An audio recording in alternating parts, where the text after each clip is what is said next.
$50,000. This Representative Jim Cooper If your $30 million is is another idiot. were treated like your predecessor. I'll guarantee you next week he'll be singing to high heaven about the efficiency of the Postal Service if it would be in his best interest. They're all damn liars. Every one of them are damn liars. I don't agree with the premise. I'm in full compliance with all ethical requirements. They're trying to make him feel like he's going to go to jail now. And there's an OIG investigation, and I welcome the result of that report.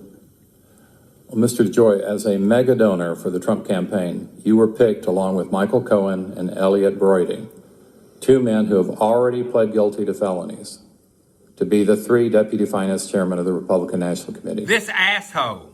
Did you pay back several of your top executives for contributing to Trump's campaign by bonusing or rewarding them? That's an outrageous claim, sir, and I resent it. I'm just asking a question. The answer You're a is fucking no. idiot. So you did not bonus or reward any of your executives? No. Anyone that you solicited for a contribution to the Trump campaign? No, sir. Not in whole or in part? No. To be, actually, during the Trump campaign, I wasn't even working at my company anymore. Well, we want to make sure that campaign contributions You're an are idiot. legal. You're all a your damn campaign idiot. contributions- You're a little I'm fully aware of legal campaign contributions. Well, what if And I you're... resent the assertion, sir. What are you accusing me of?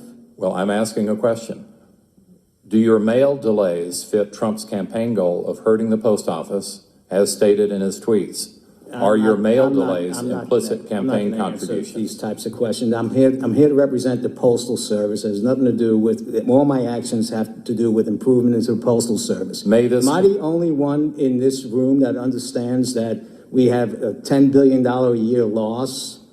Right, am I the only one in this room that has looked at the OIG reports that have stacked up? Will you give this committee your communications with Mark Meadows, with Treasury Secretary Mnuchin, with the President? Mr. DeJoy, is your backup plan to be pardoned like Roger Stone? You motherfucker. You piece of shit. You have 2 seconds to answer the question. I have Don't no answer. comments on that. It's not I see worth my it. time has expired. Gentleman's Not time worth has the comment. expired. Representative, the gentleman from Florida, Mr. Stubbe, is recognized for 5 minutes. I can't Congressman believe Stubbe. this. Thank you, Madam Chair. Thank you, Madam Chair.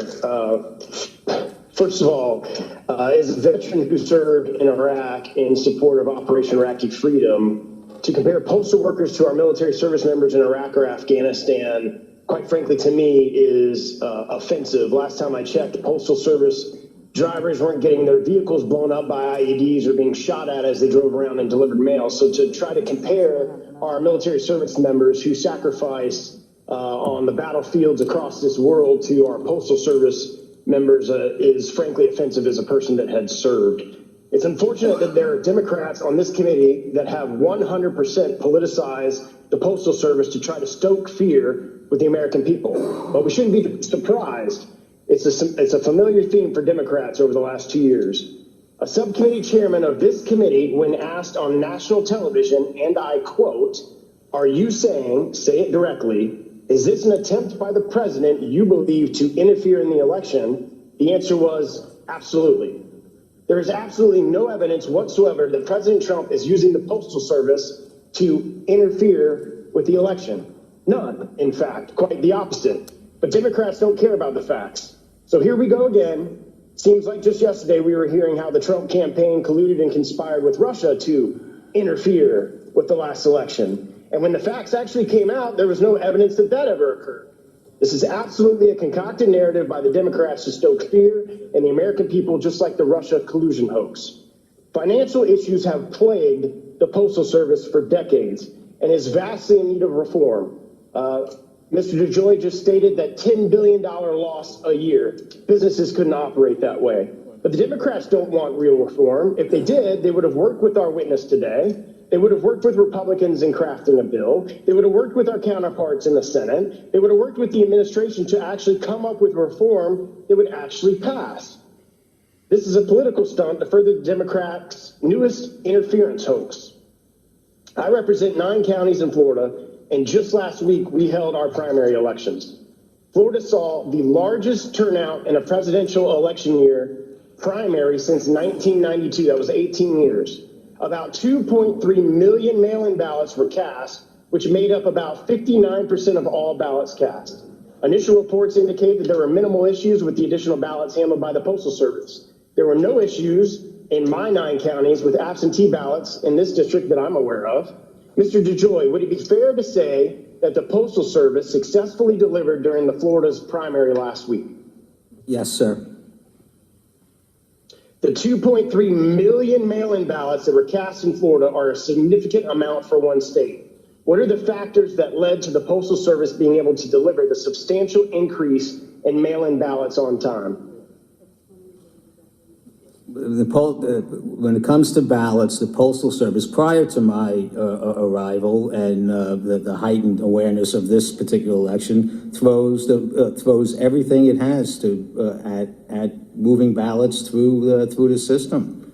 The ballots are usually identified with special markings, and every employee is very much, and manager is very much focused on making sure that ballots move quickly through the process, sometimes in advance of first-class mail. So those particular processes were deployed and will be deployed as we come into the 2020 election.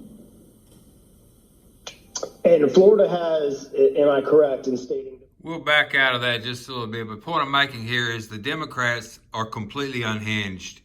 As Michael Savage used to say, liberalism is a mental disorder, and that's coming home to roost. This is Ramblin' Randy.